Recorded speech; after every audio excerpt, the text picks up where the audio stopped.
Shalom, Boker Tov, muy bendecido día, amado pueblo de Israel. Bendiciones abundantes para cada uno de mis hermanos y hermanas de la que y la de Yehoshua. Para todos los que nos sintonizan hoy por Radio Shalom, la estación con el Espíritu, gracia, misericordia y paz sean multiplicados en Yehoshua HaMashiach, Adón nuestro. Bien amados, quien les habla es su hermano José Antolín Meléndez, en su programa de radio Encontrando al Mesías en la Torah. Sean bienvenidos todos y bueno, pónganse cómodos cada uno en su lugar porque vamos a entrar a un tema. Bueno, vamos a continuar con ese tema que hemos estado viendo, que hemos estado charlando, dialogando, escudriñando, que es Masei, que en nuestro idioma es jornadas o también puede significar etapas, salida, viaje, marcha, estación, punto de partida, punto de llegada, pero más exactamente, jornadas. Bendito sea nuestro Abacadosh. Así que bienvenido, póngase cómodo y vamos a comenzar enviando saludos y bendiciones para cada uno de los que nos sintonizan por Radio Shalom, para cada uno de los que nos siguen a través de las diferentes plataformas en las redes sociales, como son Telegram, WhatsApp, Facebook, YouTube. Bendiciones para todos mis amados. Y de igual manera enviamos saludos, bendiciones a nuestros amados Roim Bemorim, a Aarón y Araceli de Morales. Para los estudiantes del Instituto de las Raíces Hebreas en la Keilah de Yehoshua. Bendiciones también para cada uno de ustedes. Y para todos los que comparten enseñanza por Radio Shalom, la estación con el Espíritu. Bien, pues vamos a ese tema que estamos viendo, que estamos desarrollando, como estábamos dialogando conforme al número 40, el número de la prueba, el número de la gestación, el número del juicio también por una parte, y eso nos llevó a este punto de lo que es Masei, las jornadas del pueblo de Israel, después de que fueron rescatados, redimidos, salvados, liberados de ser esclavos en Misraim, Egipto. Por eso es que el significado es jornadas, etapas, salida, viaje, marcha, estación, punto de partida o punto de llegada. Y quiero invitarte ahí en tu bendita Torah, en lo que es el Sefer, el libro de Bamidbar, Números, capítulo 33, en el verso 1. Vamos para allá con el favor del Eterno. Cuando lo encuentre usted, dice un hermoso y glorioso amén. Gloria al Señor. Mire lo que dice ahí. Estas son las etapas, estas son las jornadas en el viaje del pueblo de Israel, de los hijos de Israel, cuando salieron de la tierra de Misraim, divididos en grupos bajo el liderazgo de Moshe y de Aarón, de Moisés y Aarón. ¿De dónde salieron? De Egipto, y salieron divididos en grupos. Eso significa que salieron organizados, mis hermanos. Pero así es como dice. Estas son las jornadas. Estas son las etapas, los viajes, las circunstancias que vivieron en cada viaje también, las salidas y las llegadas. Ahí comienza. Bamidbar Números, capítulo 33, verso 1. Pero vamos a relacionar esto con los viajes de la vida, con los viajes de nuestra vida. Para no hablar de la vida de otros, con los viajes de nuestra vida. Vamos a relacionar esto. Estos son los viajes de nuestra vida. Podemos ver un comentario del Rab, del Baal Shem Tov, un hasídico. Él nos enseña en sus escritos que estos 42 viajes que están descritos en esta porción de las escrituras en la bendita Torah corresponden a los 42 viajes espirituales que hacemos los hijos del Eterno a lo largo de nuestra vida. Como bien sabemos, comenzamos con el nacimiento. Así como el éxodo de Misraim de Egipto fue el nacimiento nacional del pueblo de Israel, así también nosotros comenzamos con nuestro nacimiento. Y el último viaje, la última estación, la última jornada para el pueblo de Israel fue su tierra prometida espiritual. y para nosotros es la vida que nos espera después de la muerte de nuestro cuerpo. El Olam Jabá, los nuevos cielos, la nueva tierra, la nueva Jerusalén, y para allá está encaminado nuestro éxodo, nuestro viaje. Y a pesar de que algunos de los viajes intermedios en el recorrido del pueblo de Israel a través de lo que es el Bamidbar, el desierto, se vieron acompañados de adversidades, todas las estaciones de nuestro viaje, de nuestra vida espiritual a través de la vida, apuntan a ser estaciones, jornadas, viajes sagrados y positivos. Esto es lo que apunta de parte del Eterno, porque dicho está y escrito está que su voluntad es buena, es agradable y es perfecta, que sus pensamientos son de bien y no de mal, que sus pensamientos son de vida y no de muerte. Esos son los pensamientos que el Eterno tiene para con nosotros, pensamientos positivos, pensamientos de vida y de bendición. Entonces todo apunta a que los viajes de nuestra vida, Masei, las jornadas de nuestra existencia, todas apuntan para algo sagrado, espiritual, en lo positivo. Pero esto sucede si elegimos bien, si elegimos el bien, porque el Eterno nos dio esa libertad de decisión. Cuando Él mismo dice a través de los labios de Moshe, de Barim, de Deuteronomio 30, 15 al 19, que Él pone delante de nosotros la vida, el bien, la bendición, que escojamos eso, la vida, el bien, la bendición. Porque también por el otro lado está la muerte, el mal, la maldición.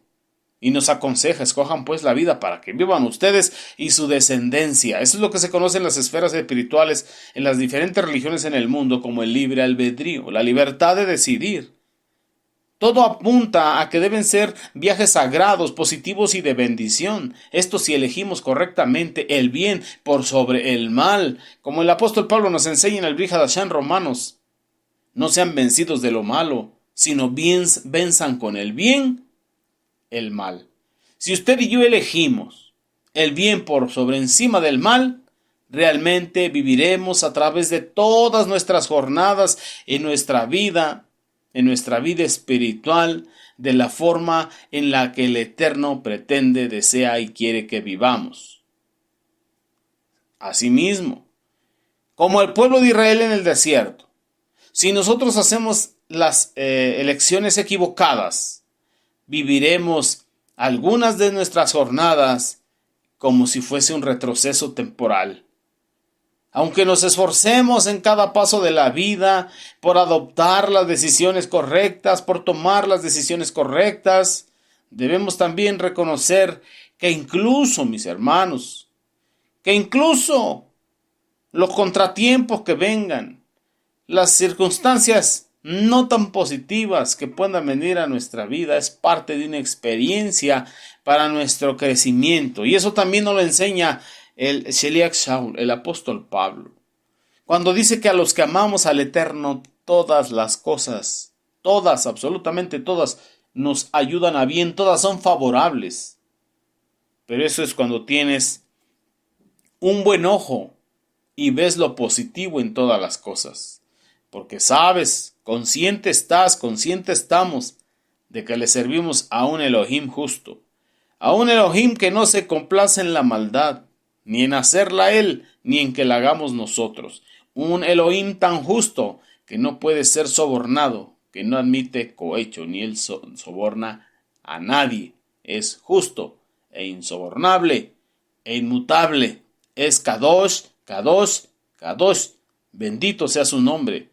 Así que por consecuencia de esto que creemos, lo que viene a nuestra vida, aun errores propios, es para bien.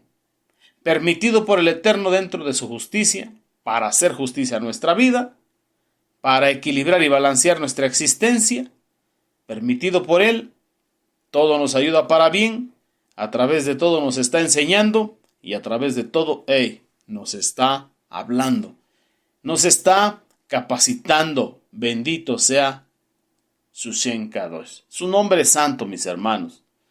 Una estación, una jornada puede ser buena cuando vemos que es un avance. pero puede ser mala o negativa cuando es un estancamiento. Cuando nos quedamos estancados ahí como si estuviésemos en un pantano, en el foso cenagoso, en el foso de la desesperación, porque no podemos avanzar. Es ahí cuando ya no se le ve lo positivo, es ahí cuando uno se empieza a preguntar qué está pasando, y es ahí cuando el Eterno algo nos está enseñando. Usted y yo podemos observar que cuando todavía no hemos experimentado algo, está bien llegar a cierta estación, está bien llegar a cierto lugar, está bien llegar a ese lugar, está bien llegar a esa etapa, hasta que el Eterno mismo, dentro de su justicia, ve conveniente que necesitamos pasar al siguiente proceso. Como cuando salimos de viaje y vamos a un lugar que no conocemos, pero que nos imaginamos y sabemos que vamos a pasar por diferentes comunidades sobre la vía carretera. Y vamos emocionados porque vamos a lo desconocido. Pero no es lo mismo cuando sales de viaje a un lugar desconocido que cuando ya estuviste ahí y ahora te toca venir de regreso. El viaje se te hace pesado porque ya conoces por dónde vas a pasar. Pero no así cuando vas hacia lo desconocido. Cuando sales de una estación y vas a otra, esto es algo emocionante, esto es algo nuevo, esto es algo que te tiene con expectativas, que te tiene y te mantiene emocionado, pero no así de regreso. Pero hay que tener especial atención de que no sea una etapa donde nos estanquemos, de que no sea una jornada donde nos estanquemos o retrocedamos. Porque aquel que pone sus manos en el arado y voltea atrás, no es digno. Aún no está preparado para poner sus manos a la obra en el arado. El que no deja padre, madre, hijos, bienes por seguir al Mashiach, aún no es digno del Mashiach. Así también hace el Eterno. Así también el Eterno nos muestra cómo Él va haciendo las cosas. Hay cosas que se tienen que cocinar por un lado y luego voltearse por el otro lado. Y cuando ya están bien cocidas, ya se puede echar encima los nuevos ingredientes o los ingredientes que continúan, los menuditos finales para darle el sazón, el decoro. Porque eso se cocina más rápido que lo que es más difícil de cocer. Es más, si quedasen las verduras así medio cruditas, acompañan muy bien a un corte de carne. Entonces el que conoce los tiempos, el que conoce las sazones, los tiempos, es el Eterno mismo. Así que no nos toca a nosotros saber los tiempos o las sazones que el Eterno Jehová Sebaot ha puesto en su sola potestad y que Él sabe cómo hacerlo. Y Él sabe los puntos exactos donde debe ponerle los siguientes ingredientes o trasladarnos de una jornada a otra. Bueno, ¿te llegó la hora de salir de esto? Bendito sea el Eterno porque has aprendido. Y ahora vamos a la siguiente jornada, a la siguiente estación. Y ahí es cuando llegas. Por ejemplo, podemos ver aquí en las Escrituras, cuando llegamos a Pihariot. Pihariot es una estación, pero esta estación tiene dos fases igual que todas. ¿Cuáles son esas dos fases? Lo más simple, tiene entrada. Bendito el Eterno. No conocías, llegas por la entrada. Vas a cruzar para seguir tu camino, tienes que cruzar esa comunidad. Y entonces te aproximas a la salida para continuar a la otra población, a la otra estación. Así como cuando viajamos en el tren, en el ferrocarril. Llegas a una estación, entras.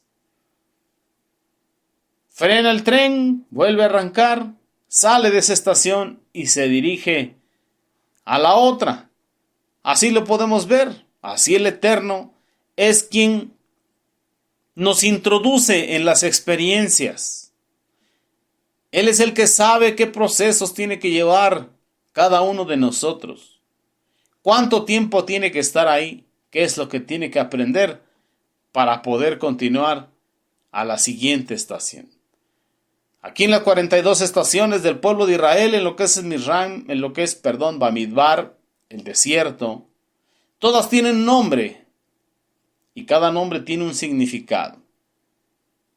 Pero no solamente tienen una entrada, todas las estaciones, todas las jornadas tienen un tiempo de llegada, un tiempo de estancia, un proceso que el pueblo vivió ahí y luego tiene salida. Por eso es que podemos ver aquí como dice Bamidbar, capítulo 33, verso 3. Números 33, verso 3. De Ramesés salieron en el mes primero, a los 15 días del mes primero. En el segundo día de la Pascua salieron los hijos de Israel con mano poderosa, a vista de todos los de Mizraim, a vista de todos los egipcios. Como dijo ahí, de Ramsés salieron en el mes primero, a los 15 días del mes primero, en el segundo día de Pesaj, en el segundo día de la festividad del Moadim, del tiempo señalado de la fiesta solemne de Pesaj. El pueblo de Israel salió de Egipto. Vamos para allá.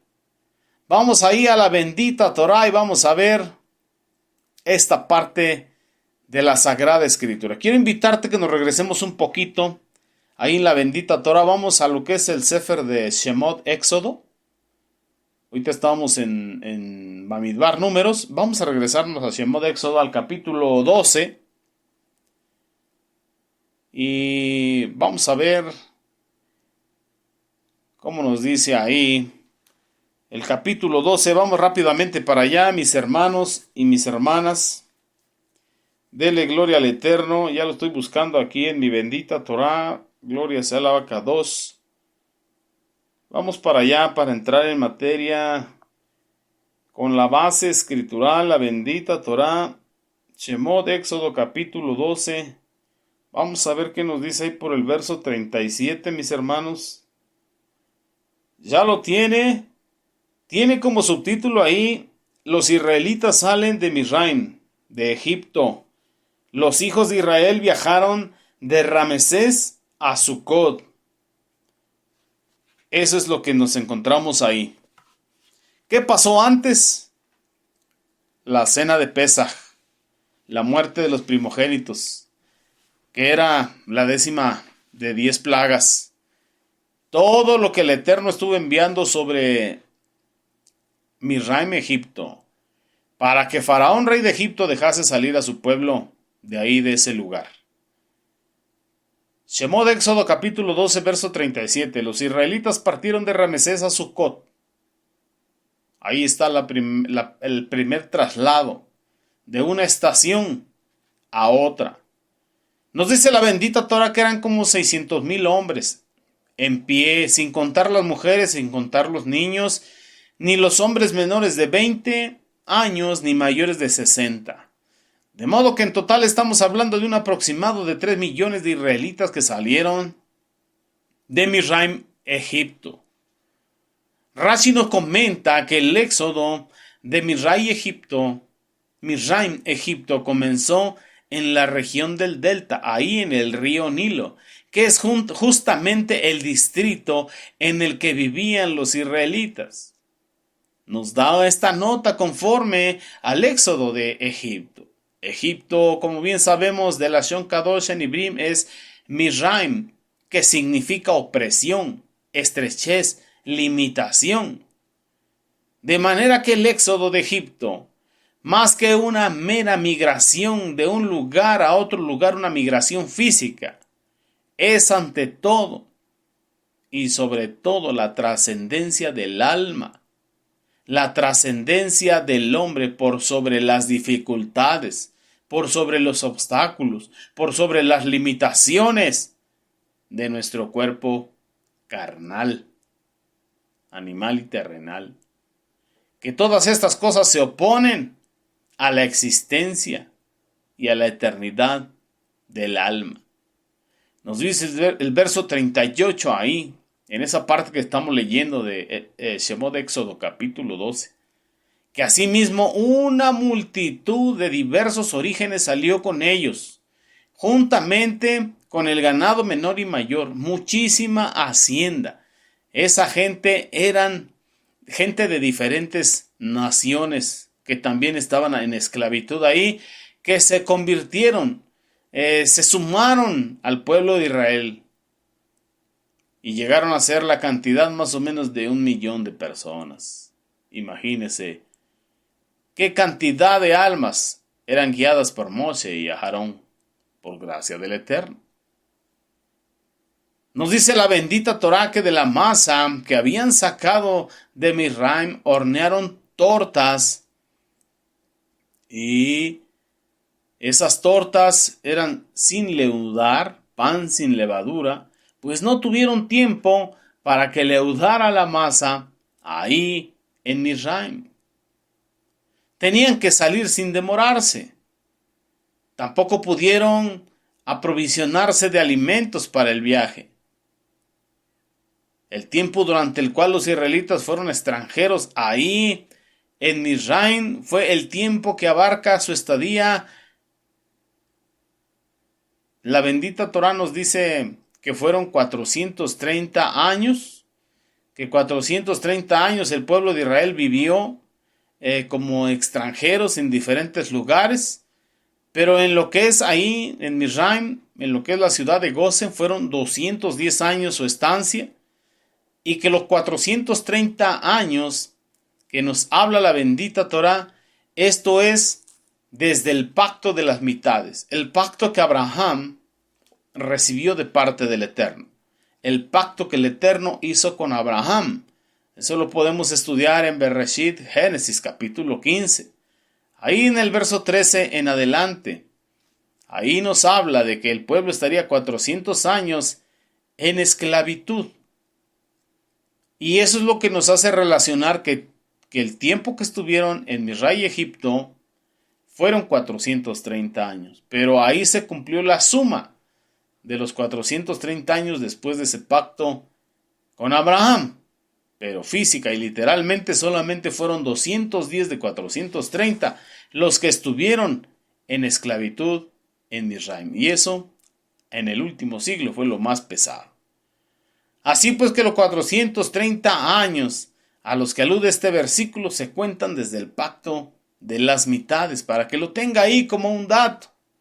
El número 40, el número 400.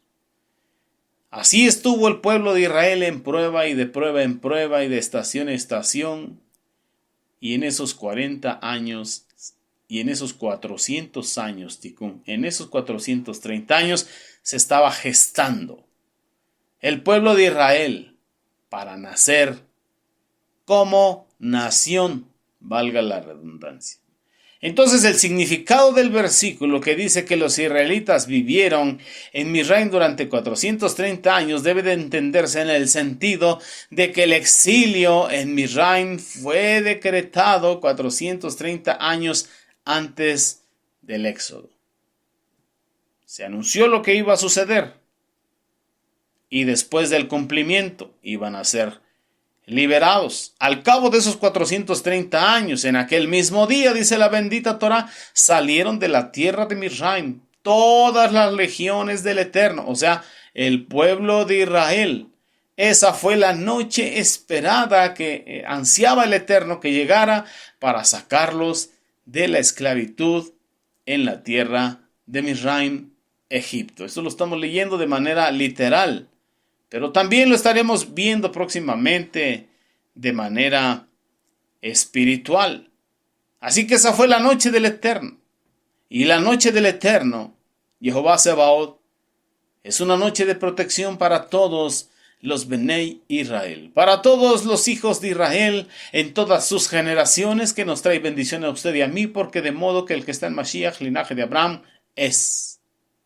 Y usted y yo estamos en Mashiach, somos linaje de Abraham y coherederos según la promesa. Bendito sea nuestro abacados y también de acuerdo al pacto que el Eterno hizo con él. Así que esa noche es una noche de protección contra los malos espíritus en esta dispensación del cumplimiento de los tiempos, porque nos dice el Brit Hadashah, el pacto renovado. Carta a los Efesios capítulo 6, verso 10 al 17. Nuestra lucha no es contra la sangre y la carne. Su lucha y mi lucha no es contra seres humanos, no es ni siquiera contra animales o bestias. Nuestra lucha es contra principados, potestades, gobernadores de las tinieblas de este siglo y huestes espirituales de maldad en las regiones celestes. Contra eso verdaderamente es nuestra lucha. Y ahora nuestra lucha no es contra una esclavitud física, sino espiritual, debajo de un sistema espiritual que esclaviza al ser humano en su espíritu. De modo que ese sistema que opera en los hijos de desobediencia enseñorea o se enseñorea de la voluntad de los seres humanos que aún viven en Israel, en tinieblas, y que la luz no ha llegado, en otras palabras, que están en las limitaciones del pecado, en las limitaciones de la carne, en la estrechez, en la falta de entendimiento y comprensión. En este mismo proceso de salir de Ramsés, el Eterno les da Torah, les da leyes de Torah, leyes en su instrucción, y esto relativo al sacrificio de Pesaj. El Eterno mismo habló con Moshe y con Aarón y les da un decreto para lo que tenían que guardar, hacer perpetuamente conforme a la ofrenda de Pesaj. Les dijo que ningún ajeno podía comer de ella. Y en cuanto a todo esclavo adquirido por dinero, primeramente deberían ser circuncidados, deberían convertirse a la emuná del pueblo hebreo, y entonces ya podrían participar de Pesaj, de la Pascua. Ni siquiera el residente, el que no era del pueblo hebreo, el que había salido de las naciones, ni siquiera el extranjero asalariado debería comer de ella. ¿Cómo nos lo dice Vaikra Levíticos capítulo 25, verso 35? Debería comerse en un solo grupo. Estamos hablando no de división, sino el que tuviera el mismo sentir, pensar, anhelo y deseo, la misma emuná. No sacarías fuera nada de dicho grupo, no sacarías nada de carne de ese lugar, de ese conjunto de personas, seres humanos en la misma emuná. Tenían que comerlo todo. No había que quebrarle ni un hueso a la ofrenda de Pesaj. Tenía que ser un animal perfecto, un cordero perfecto, que tenía que ser tomado en el 10º día del primer mes del año del calendario hebreo. Estamos hablando de Abib. Y tenía que ser examinado durante 4 días y tendría que ser un sacrificio perfecto. Perfecto. De manera material y de manera espiritual hablamos en esa perfección. Y cuando hablamos de perfección en lo espiritual, hablamos de madurez en la emuná, en las cosas del Eterno. También nos habla de un hueso roto, hablando de lo literal. Un hueso roto lo privaría de tan sublime condición de ser algo perfecto, algo completo. Toda la congregación del pueblo de Israel debería hacerlo. Cuando un prosélito se acercara a él o estuviera cerca de él, que quisiera hacer la ofrenda de Pesaj, debería primero ser circuncidado. Como ahora nos dice el Eterno, que ningún incircunciso de carne, que ningún incircunciso de corazón, del prepucio del corazón, va a entrar al Olam Jabá. Así que es necesario esa circuncisión del corazón para poder entender y comprender la circuncisión física. Todos los hombres de su familia tenían que comer, todos los hombres de la familia tenían que ser circuncidados y todos los integrantes de la familia tenían que comer el sacrificio o el cordero de Pascua, el cordero del sacrificio, bendito sea nuestro abacados. Continuamos, bendito sea el Eterno. Pero continuamos después de una pausa, mis hermanos, porque el tiempo pasa rapidísimo. Vaya por una tacita de café y regrese y continuamos con este hermoso tema que es la salida del pueblo de Israel y el traslado de Ramesés a Sucot. Volvemos. Amén.